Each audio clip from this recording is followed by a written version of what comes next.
মুহতারাম হাজিরিন, নবী আলাইহিস সালাতু ওয়াস সালাম যখন দুনিয়াতে আসলেন তখন আরবের মধ্যে নিয়ম ছিল, প্রথা ছিল, তাদের যখন কোনো বাচ্চা জন্মগ্রহণ করত সেই বাচ্চাকে লালন পালন করার জন্য তারা গ্রামীণ পরিবেশে পাঠাইয়া দিত।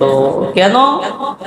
বলে শহরে বিভিন্ন মানুষের আগমন, ভাষা এলোমেলো, এক একজনের ভাষা এক এক পথ, এই জন্য যাতে করে বিশুদ্ধ ভাষা শিখতে পারে, সুন্দরভাবে বেড়ে উঠতে পারে, এই জন্য গ্রামের পরিবেশে পাঠাইয়া দিত। ওইদিকে আবার গ্রামের মহিলারাও তারা বাচ্চা নেওয়ার জন্য শহরে আসত। 2 বছর পর্যন্ত তারা নিজেরা দুধ খাওয়াইতো, 2 বছর পর্যন্ত লালন পালন করে আবার শহরে ফিরাইয়া দিত। নবী আরবি মুহাম্মদুর রাসূলুল্লাহ সাল্লাল্লাহু আলাইহি ওয়াসাল্লাম যখন জন্মগ্রহণ করলেন তখন বনু সাদ গোত্র থেকে মহিলারা মক্কায় বাচ্চাদেরকে সংগ্রহ করার জন্য আসলো। ওই মহিলাদের সাথে হালিমা সাদিয়া রাদিয়াল্লাহু তাআলা আনহা আসলেন তার স্বামীকে সাথে নিয়ে। ইতিহাসে পাওয়া যায় হালিমা সাদিয়া রাদিয়াল্লাহু তাআলা আনহা একটি উষ্টির উপর আরোহণ করে আসছিলেন। উষ্টি বোঝেননি? উট হইল পুরুষ, উষ্টি হইল কি মহিলা। তো যেই উটে উষ্টির উপর আরোহণ করে তিনি আসছিলেন, উষ্টিটি ছিল খুবই দুর্বল, ক্ষীণ।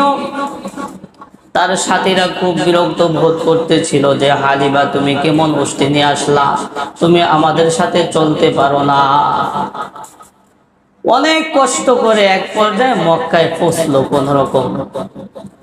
তো মক্কায় যখন পৌঁছলো, হালিমা সাদিয়া রাদিয়াল্লাহু তাআলা আনহার একজন সন্তান ছিল। হালিমা রাদিয়াল্লাহু তাআলা আনহা এমনই ক্ষীণ ছিল, দুর্বল ছিল যে তার স্তনের দুধ শুকাইয়া গিয়েছিল। নিজের বাচ্চাই দুধ পায় না, আবার আরেকজনের দুধ খাওয়াবে কিভাবে? তার বাচ্চা কান্দাকাটি করতেছে, দুধ পায় না, সারা রাত্রে ঘুমায় না। ওই গোত্রের মহিলারা বাচ্চাকে গ্রহণ করলো, সকলেই বাচ্চা নিল। যখনই মুহাম্মদুর রাসূলুল্লাহ সাল্লাল্লাহু আলাইহি ওয়াসাল্লামের কাছে আসলেন, যখন জানতে পারলেন যে এই সন্তানের পিতা নাই, কেউ তাকে গ্রহণ করে না, কেউ তাকে নেয় না। কেন? বলে বাচ্চাকে দুধ পান করার একটা পারিশ্রমিক ছিল, একটা টাকা দিত। কি দিত? টাকা দিত। এখন বাচ্চার বাবা নাই, টাকার আর কি আশা করা যায়? আছে বৃদ্ধ দাদা আর মা তো কামাই করে না, তো কি টাকা দিবে?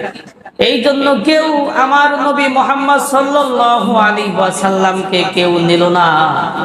এদিকে হালিমা সাদিয়া রাদিয়াল্লাহু তাআলা আনহা ছিলেন অত্যন্ত দুর্বল, ক্ষীণ। এই জন্য হালিমা সাদিয়া রাদিয়াল্লাহু তাআলা আনহাকে কেউ আবার সন্তানও দিল না। কেন? সে নিজের বাচ্চাকে দুধ পান করাইতে পারে না, আমার বাচ্চাকে আবার কিভাবে দুধ পান করাইবে? এক পর্যায়ে হালিমা সাদিয়া রাদিয়াল্লাহু তাআলা আনহা তার স্বামীকে বলল, সকল মহিলারা তো বাচ্চা সংগ্রহ করে ফেললো, যাওয়ার সময় আসতেছে, আমি বাচ্চা না নিয়ে যাব না, তো কি করা যায়? হালিমা সাদিয়া রাদিয়াল্লাহু তাআলা আনহা তার স্বামীর সাথে পরামর্শ করলো, কমাস কম আমরা ওই এতিম সন্তানটাকে নিয়ে যাই, এতিম সন্তানটাকে নিয়ে যাই। আল্লাহ পাক রব্বুল আলামিন তার ভাগ্যে রাখছেন,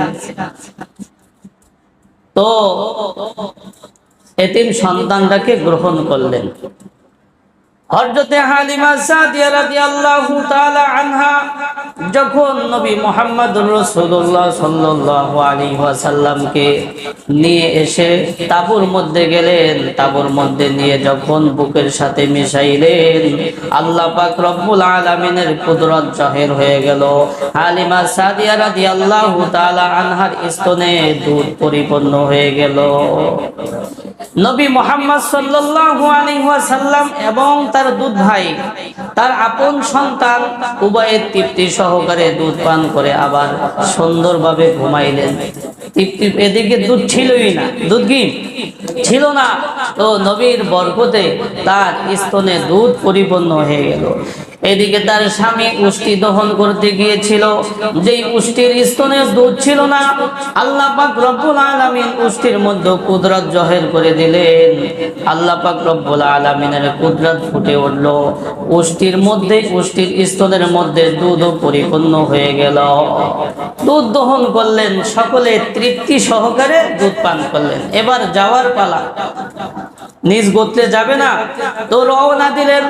যখন সকলে রওনা দিলেন, হালিমা সাদিয়া রাদিয়াল্লাহু তাআলা আনহার ওই উষ্টিটা সবার আগে আগে চলতে লাগলো। আসার সময় আসছিল পিছনে, যাওয়ার সময় কি সবার আগে আগে চলতে লাগলো। অন্যান্য মহিলারা বলতে লাগলো, হে হালিমা সাদিয়া, এটা কি ওই উষ্টি যেই উষ্টির উপর তুমি আরোহণ করে আসছিলা? হালিমা সাদিয়া রাদিয়াল্লাহু তাআলা আনহা বললেন, আল্লাহর কসম, এটা ওই উষ্টি যেই উষ্টির উপর আমি আরোহণ করে আসছিলাম। বরকত শুরু হয়ে গেছে, বরকত শুরু হয়ে গেছে। যখন গেলেন, নিজ গোত্রে গেলেন, যাওয়ার পরে দেখতে পেলেন ওখানেও দুর্ভিক্ষ শুরু হয়ে গেছে। দুর্ভিক্ষ শুরু হয়ে গেছে, মানুষ খাবার পায় না। হ্যাঁ, গবাদি পশুগুলো কোনো খাবার পায় না, চারণ ভূমিতে যায়, না খেয়ে আবার ফেরত আসে। কিন্তু হালিমা সাদিয়া রাদিয়াল্লাহু তাআলা আনহার ফ্যামিলির মধ্যে, পরিবারের মধ্যে আমার নবীর উসিলায় বরকত জহির হয়ে গেল। হালিমা সাদিয়া রাদিয়াল্লাহু তাআলা আনহার ছাগলগুলো যখন মরুভূমির মধ্যে বিচরণ করে, সকালবেলা খালি পেটে যায়, সন্ধ্যাবেলা পেট ভর্তি করে ফিরে আসে। কিন্তু অন্য অন্য গোত্রের ছাগলগুলো খালি পেটে যায়, খালি পেটে ফিরে আসে। মালিকরা বলতেছে তাদের রাখালদেরকে, হে রাখালরা, তোমরা ওই স্থানে, ওই জায়গায় ছাগল চড়াও, বিচরণ করো যেখানে হালিমার ছাগলগুলো চড়ায়। তো রাখালরা তাই করলো, কিন্তু তাতে কোনো লাভ হইল না।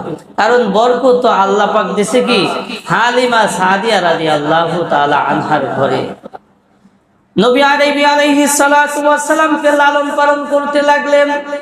তো শর্ত ছিল 2 বছর পর্যন্ত লালন পালন করবে, 2 বছর পর্যন্ত দুধ পান করাইবে, এরপর আবার তাদেরকে শহরে ফিরাই দিবে। যখন নবী আরবি মুহাম্মদুর রাসূলুল্লাহ সাল্লাল্লাহু আলাইহি ওয়াসাল্লামের বয়স 2 বছর হলো, তখন আবার হালিমা সাদিয়া মক্কায় তার মায়ের কাছে নিয়ে আসলেন। মনে চাচ্ছিল না তাকে ফেরত দিতে, আর কিছু দিন রাখতে চাচ্ছিল। ভিতরে ভিতরে এই পরিকল্পনা স্বামীর সাথে পরামর্শ করলেন যে এত বরকতি সন্তানকে কিভাবে আমরা দেই, আর যদি কিছুদিন রাখতে পারতাম তাহলে আমাদের জন্য ভালো হইত। ওদিকে মক্কায় মহামারী দুর্ভিক্ষ শুরু হয়ে গেছে।